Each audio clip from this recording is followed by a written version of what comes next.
Hey, hey, hey. It looks like I timed my music right for once. Another day, another look on the Vertical Show. And so we're just trying out and experimenting with different look and feels in the vertical format and seeing where we get to. And today I've gone as far as colour matching my lights in the background over here with the border and things like that, just to see what it looks like on our phone on replay. But before we get any further, let's bring on my co-host. By the way, I should have mentioned I'm Martin McKenna, by the way, live in sunny Edinburgh. Hello, and I'm Neil Faramond, and I am live in, it is sunny still, in Portugal. How you doing, Martin? Lucky for you, over in Portugal, we seem to have had just either wind or rain, or wind and rain, or wind and rain and snow and hail yesterday as well. Oh, So yeah, gosh. not the Sounds best good. of conditions. So we just thought we'd try out this look and feel today. It's totally different from last week's look and feel and the week before's and things like that. And my vague thoughts behind this were we've got plenty of space to work with down below us as we're sitting here at the moment, and we're going to come back and see how we can utilize that space so we could bring in comments, videos, presentations, stuff like that below Neil and myself. And in terms of layout on the page, my feeling was this is kind of like a pair of eyes almost if you're looking at the phone. So that seemed to me to be a good location for myself and Neil. But what are we actually doing technically? So this is a bit where I hand over to Neil and he has to remember all of the elements in the video that I put together. So it could go terribly Trying. wrong. If it does, he hasn't Probably. had any. He's had no chance to rehearse this. So It's my it's fault. over to It's Neil my to fault. explain exactly what we are doing and what you are looking at, and then we'll come back and tell you a few more secrets. So what Martin has done to start with, he's actually created a Ecamm profile that's set up in a tall profile, so it's running in 9 by 16, so that's the vertical aspect ratio that you need to set your Ecamm to. And let's not forget that I'm actually coming into Martin's production here via Zoom. So we are actually running a Zoom call. Now we put a link in the chat for our Zoom guests, and each of these Zoom guests would come into the Zoom call as normal. And as each of those guests come in, Martin has the unenviable task of then assigning each of those guests to a particular camera in the various scenes that he's created in this vertical presentation. And then from there, how are we actually getting this stream out to you? So we're using Restream to multi-stream to a number of different destinations, my YouTube channel, LinkedIn, Martin's YouTube channel, his LinkedIn, and Restream is doing all that heavy lifting for us and allowing all our users to see our wonderful faces on the various channels. And that's how we're doing it right now. So congratulations, Neil. You got all the way through that. So Thank you. So it's quite a complicated setup that we've got going on here, purely because we're going out to multiple channels. So we're live at the moment on LinkedIn, Neil's LinkedIn, my LinkedIn, and 2 YouTube channels. If you're watching us live on your phone, we thoroughly recommend that you go over to either my YouTube channel or Neil's YouTube channel and watch this. Because if you're watching us live on LinkedIn on your phone, we're going to feel very, very tiny in the middle of the screen because it still thinks we're in landscape even though we're streaming vertically. Now the weird thing about LinkedIn is if you're watching this on the replay, totally the opposite applies. We highly recommend that you watch it on the LinkedIn app on your phone because it will appear full screen on your phone with almost no nonsense over the top in terms of texts and buttons and stuff like that. You can even just press the button on your phone and it will be full screen with absolutely no interference at all over the top. So we're kind of we're living in a weird world with LinkedIn at the moment where we're not quite sure what they are doing with the vertical format. We know that they're really pushing it at the moment and that they are rolling out a button on the app so that you can flick through the vertical content. And there is also now, I believe, and Neil, you might have seen this actually, when you're looking at the button, because Neil has got that button on the app, I don't have at the moment, do you see a subscribe button pop up? Oh, you mean for the individual users that are posting the video? So yeah, if you go to LinkedIn, they used to have, as Martin said, they used to have the videos set up just on the browser side, but because they've now added this video channel, I'm just going to turn the volume down. You can basically give a thumbs up, make a comment, and share, and you can also bookmark. But you can't, I think, go to or at least connect or follow directly from the app. So I think you have to go into their. Yes. Oh, you can actually. So you can follow the person. So it's a bit. Yeah. It's a bit weird. So on the right-hand side, you have all the buttons to like, share, and make a comment. And then you have to click on the actual user's profile themselves, the person who's actually sharing the video, to be able to follow and connect that way. So it is giving you the opportunity to be more interactive and connect with the people that are sharing the video. But I didn't know that it was there. It's not that intuitive, sorry. Yeah. So I think they probably realised that's the case. I was watching something from a LinkedIn expert earlier today, and they were saying that the follow button is effectively going to be bigger and more obvious so that you can get content of a similar description to what you've just watched, or follow that individual. So, I mean, when you think about it, LinkedIn has got so much data in the background on every individual, and they've got Microsoft behind them with all of their AI tools.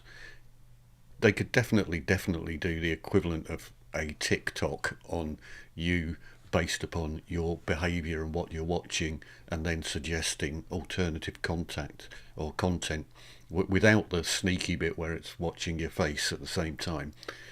So I think that, we're in a weird world with LinkedIn at the moment. Don't think anybody's doing quite what we're doing and pushing it quite as far, but it's led us to all sorts of different paths and trying things out. So it's almost by accident that we tried out vertical video and then found out that on the replay it looks tremendous and in vertical, but on live it's still not working.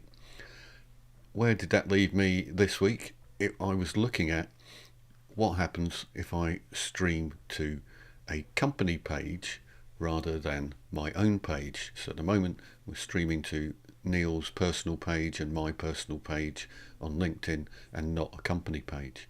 Now, I know in the past I have definitely live streamed to a company page.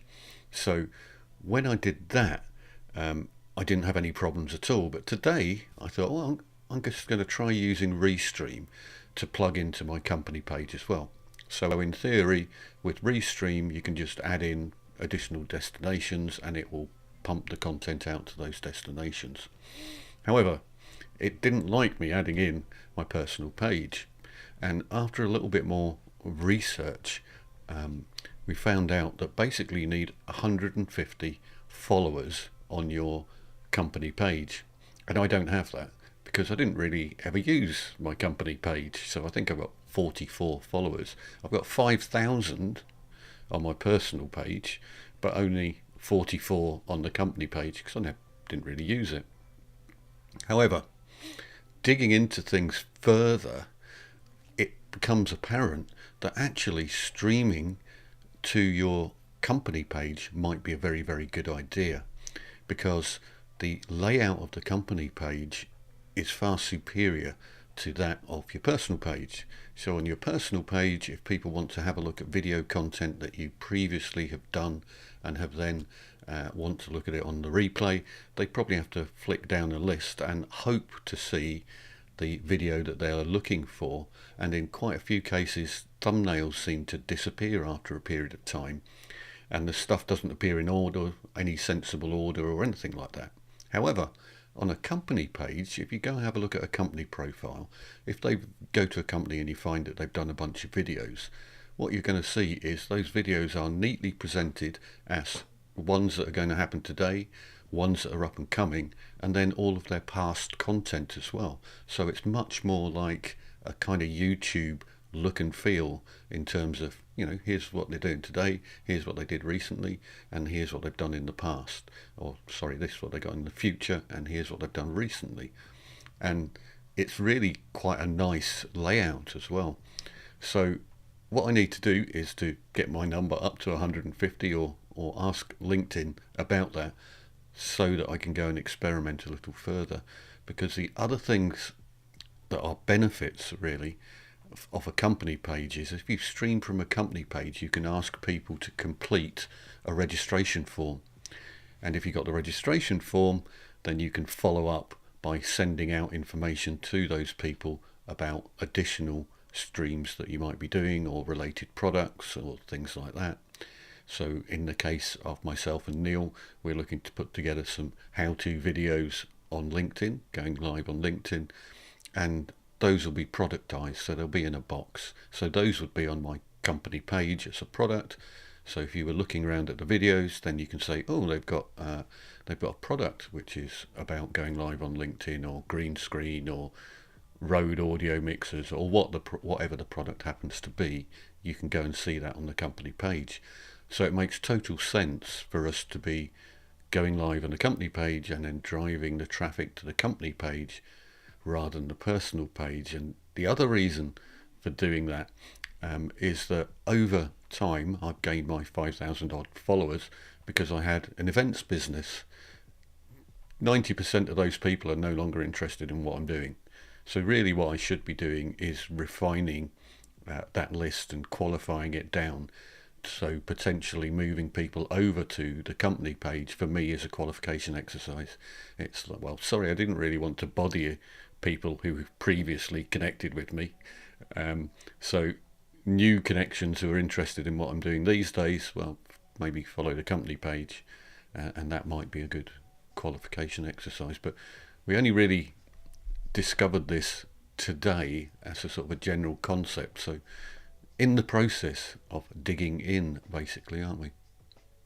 Yeah, and what's interesting is I didn't realize that the layout is really different on the branded page or the business page, if you like, compared to the one that you have in the personal one. And obviously LinkedIn is designed for connections, job applications, looking at what is out there and recruitment and so on. Yet they don't really, I didn't even realize they had that capability on the pages, or I would have maybe done something different as well. But as individuals, we would create our own personal profile. And then if you work for a business, maybe that business would have its own profile as well.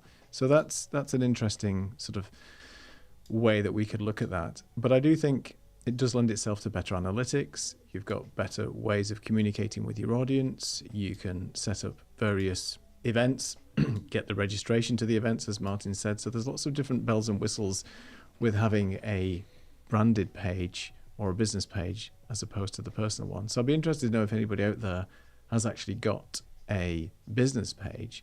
And it might be worth for us as well to advertise once the page is set up to make sure that people who are still interested in the types of things that we do, if they want to know more about the LinkedIn Live workflows and the products and things that's going to be sold, then they actually all come over to there. So we'll definitely start advertising more on that. But again, we have to understand what the criteria is. We know it's 150 followers, but could you circumvent that if you've got enough followers from a personal perspective? And I was saying to Martin before, it would be nice if the people that are the admins of the actual business page, if they have a large following, then surely the business page would inherit that as well. It's almost like you're starting from scratch. If you have this huge following like you have, and now you have to build up another following just because you're using the page that's there, but you're yet an admin of that, or you're the owner of that page. I don't know. Maybe you'll be able to find something out if you contact LinkedIn to see what that is. But from what I've read, the criteria at the moment is 150 followers at least to start being able to have the ability to live stream at least. Yeah, so I mean, it also raises various different questions and challenges for me as well. So of course, because I own my personal page and my company page, it's not an issue for me. I can go straight in, do whatever I want, really. However, if you are a company employee, you're going to need admin rights to go live stream from the company page, which is completely understandable. You don't just want any employee to turn up and live stream on a corporate page. Yeah, I work for Zoom. I'm live streaming, talking all sorts of nonsense under the corporate banner. So you couldn't have that. And to some degree, in a lot of cases, that's going to be therefore a barrier. So the question is, do I recommend going live streaming from company page? Yes, for a lot of reasons. But on the other hand, no, for other reasons, in that it could be very, very difficult for you to actually achieve going live on the company page. So then it becomes, why are you going live anyway? Are you actually doing something which is associated with your company, or are you just talking about something which is of general interest to you, but you're putting it out there on LinkedIn? Do you have permission to go onto LinkedIn and say the things that you're saying from the people you work with? There's a lot of complexity in there, which means it's kind of swings and roundabouts with, should I go live on the personal page? Should I go live on the company page? It's a difficult one.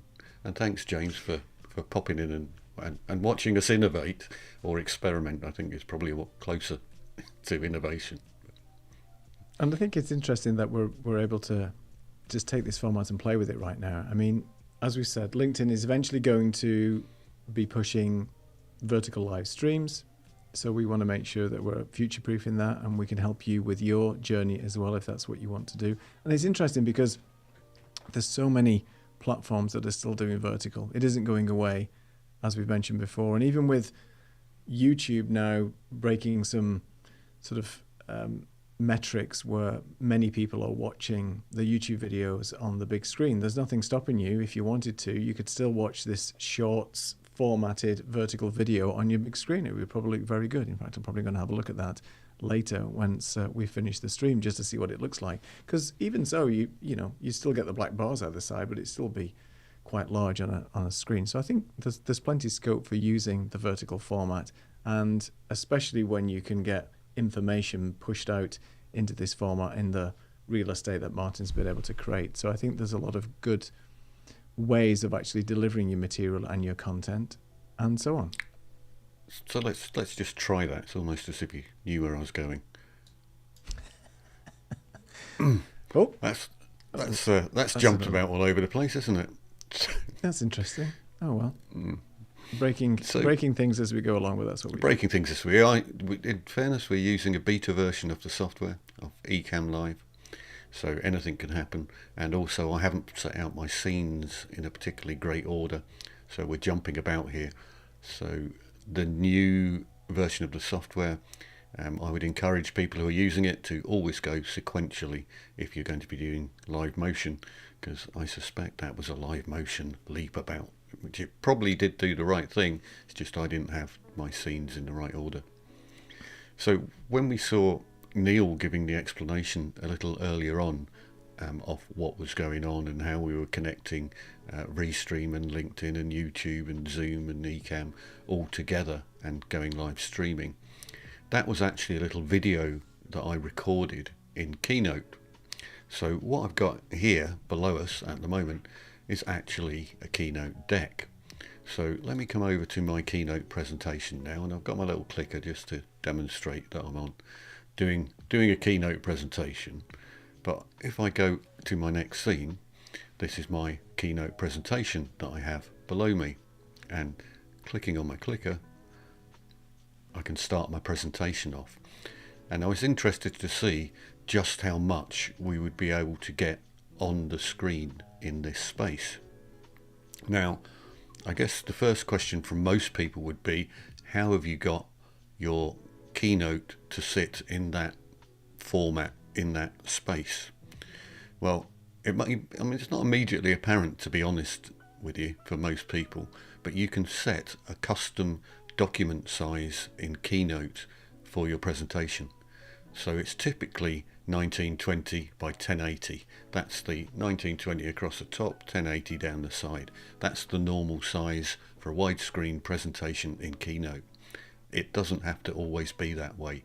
You can set custom size. So you go over to the Documents tab in Keynote, select Custom, and then you can put in any size that you want. So if I wanted this to be a square presentation below us, it could be sitting there in square. In my case, what I decided I wanted to do was make it 2/3 of the size of the screen tall and 1080 wide. So it's 1080 by 1260. So that's 1920 divided by 3 times 2, if that makes sense. So what I've got below me is a Keynote slide, but I've formatted it to not vertical, but 2/3 of the vertical, and therefore it gives me quite a bit of space to play with out there. And I'm just now going to bring in a little bit more text so that when we look back on the phone, we can discover whether or not this is readable, and I can understand just how far I can push the content in this space. So this is me going to one extreme and having quite small quite small text down here. But if I go to my next slide, I'm going for a far bigger, more business-like text. And again, I've sort of just started to colour match my slide to some degree in with the background. For those of you who know Keynote, there is now a rotating background, so actually you'll see that the pinks and the blues are colour rolling effectively in the background of that agenda slide. But this is a typical format for most slides, for most agendas, so something very, very simple but clear. And again, it's all an experiment. We want to go have a look back the way and see what this looks like. And if I come up to my last slide, it could be something very, very simple. So this would be the simplest of simple slides. I don't think I'd ever put a slide together that looked just like this. In fact, I tend not to use too many bullet points. I would prefer to have graphics or infographics in that particular space and talk over the infographic or something like that. But the point of this exercise was to check how big the text appears when we're looking at it on our phone, which one of those slides actually performs the best or looks the most decent. So let's just jump back to me and you next to one another, which could do anything. Oh. Yeah, it's a little bit clunky at the moment. So, but I don't know what's going on today. It doesn't normally do that. But no, we are running the latest version that only came out yesterday. So we're just 24 hours in with the version, aren't we? So there may be a few quirks and things going on as well. So that's what we wanted to try out today. Really, that's the purpose of today's session, was just so we can go look back at things on the phone and find out how big they are and how small they are. And we also have another pop-up version of this show later this week, and that is going to involve a couple of wonderful guests. We've got Alec Johnson. Now, Alec is coming in from Thailand, and then we have Fulgence Henry, and he's coming in from the US, and Neil's in Portugal, and I'm in Edinburgh. So we had to find like a common time of the day that we could all actually make it, which is more difficult than you may think to get from Thailand to the east coast of the US. So we've settled on doing it at 1 p.m. Greenwich Mean Time. So that's going to be 8 o'clock in the morning for Eastern Time for Fulgence. So he'll be having his morning coffee. We'll be having our lunch at 1 o'clock, and Alec will be having his dinner at 8 p.m. in Thailand. So we're all going to come on the show on Friday, and hopefully I've had a bit more prep time, and we'll do some fancy stuff in that particular show. But we will also incorporate a bit of Streamer Live and some fancy intros and talk around how we're doing that, and just generally speak to Alec as a technical super expert on everything, and Fulgence, who's got a lot of experience on going live in vertical format on other platforms, so not on LinkedIn so much, but certainly on just about every other platform that it's available on. And he's done live selling and all sorts of things. So it'll be interesting to get Fulgence's take on the whole vertical video space alongside Alec's take as well. And that's something to look forward to. So that's definitely popping up on Friday, which is great because it is trying to like herd cats sometimes, trying to find a happy medium between the time zones for everybody. So that'll be fun, and we're looking forward to sharing that and bringing everybody in via Zoom. And of course, it's still going to be a Zoom call. And this Thursday at a regular time for Tech Talk Thursday, I'm going to be walking you through some updates and things to consider when you are taking your camera out and about. So whether you're setting up your camera as just a studio camera as you have here, or if you're getting a multi-camera setup, or if you're a photographer or a videographer, I'm going to be telling you all about the exposure triangle and how to get proper exposure for your camera, and just trying to demystify some of these terms that you've heard all the time: shutter speed, frame rates, aperture, and really just to explain what they are and how they affect your overall image, whether it be your video image or your photography. And if you're just setting up a basic camera, even webcams now have all these controls in them, things like white balance, exposure, shutter speed, and stuff like that. So stick around for that. Thursday, 5 p.m. UK, noon Eastern. I'm getting confused with all these time zones, but that's right. But they're all scheduled on our respective channels, so you can go and look at them there, which is great. And will you be talking about camo as well during that session? I can talk about Camo and bring up Camo and show an example, because really Camo is a great app for those of you that don't know what it is. It's an app that you can use both on Windows and Mac, and it will allow you to take in any webcam. That could be from your phone, it could be an old webcam, a Logitech or something like that, and allows you to have a lot of control, very similar to what I've just mentioned. So you have all the control over the camera, even if your camera actually doesn't support it. So it's a great tool to have. You can even put in some fake bokeh blur in the background as well, if you don't have the lens that supports that. So let's take a look at Camo. I can certainly go through that. The presentation isn't very long anyway, it's just a few slides, but it's hopefully going to help people, especially in the menu system of the cameras. Where are these actual settings and so on. So looking forward to our shows. Let's do 6 shows a week now, shall we? We've got too many. It's something that I struggle with. There's so many menus available in the camera.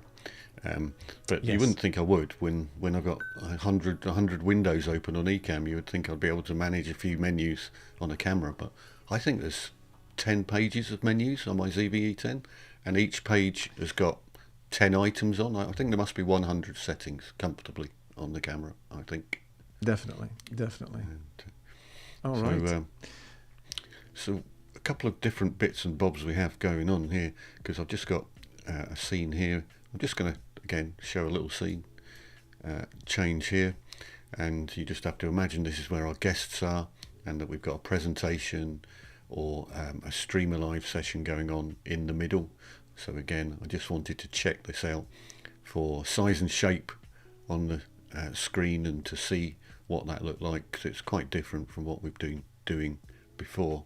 So we're going to try that one, or there was just myself and Neil with a practice comment. We can just add James's comment to the broadcast. So again, I was trying to stay within these pink lines here, and there's a bit of a secret with the pink lines going on around me, which I should leave as a trade secret really. But for those of you who are geeky enough and want to know how I've managed to get a blur around me in multiple colours, so relatively easy to put a blur around yourself, but the blur will only tend to be in one corner. So let's go back to the 2-person large. It'll be more obvious, because you might just have seen a bit of background squares going on behind us there. So if I turn off my camera here totally, in fact, I'm going to turn Neil's camera off. Turn mine off. I've done that. It's easier. So what we've got going on behind here is actually a bunch of squares. So if I grab this one here, which is currently, I'm just going to check it's unlocked, yes it is, and move it down. Now it's locked as a group, which is probably sensible. But if I ungroup them, then move this out the way, what you're going to see is that I've got a square with a bit of a blur around it. Now the challenge here is if I just had a square with a bit of blur around one corner of it, that's all you're going to see. I wouldn't get the blur all the way around the camera and in different colours. So what I've actually done is I've placed 4 squares in various different colours and then laid them over each other slightly, and that allows me to put a shadow on each shape and then create a blur in the background and then match it all up so as it sits nicely. But instead of just having a blur in one corner, I end up having the blur all the way around, and I could change all the colours of that if I really wanted to.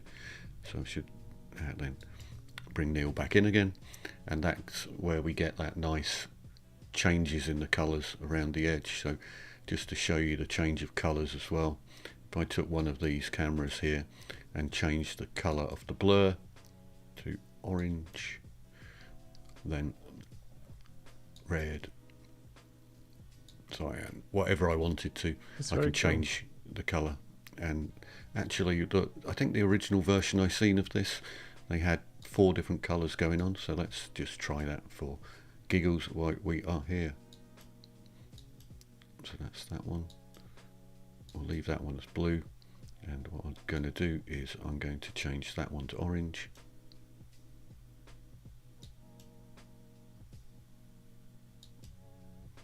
No. Or not, as Ecamm doesn't want me to.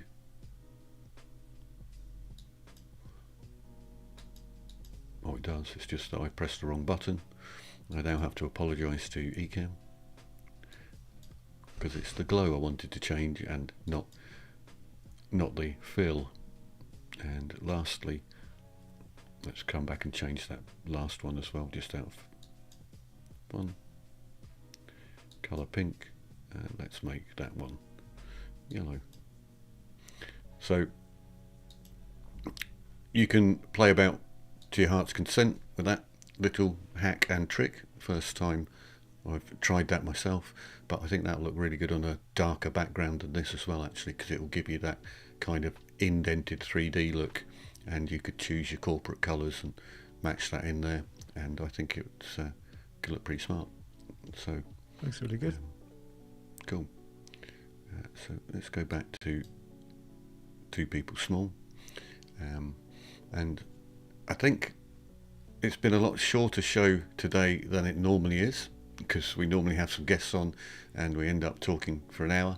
I suspect we'll comfortably be doing an hour come Friday, and because we're talking about cameras on Thursday, we'll definitely do an hour about cameras as well. So but for today, if you've got any other passing comments or closing comments, Neil, it's up to you, but I think we'll probably just run the show down. Run the show down. Thanks to everybody who's joined, and we'll see you on Thursday. Thanks for joining. Okay, thanks for joining. See you later, folks.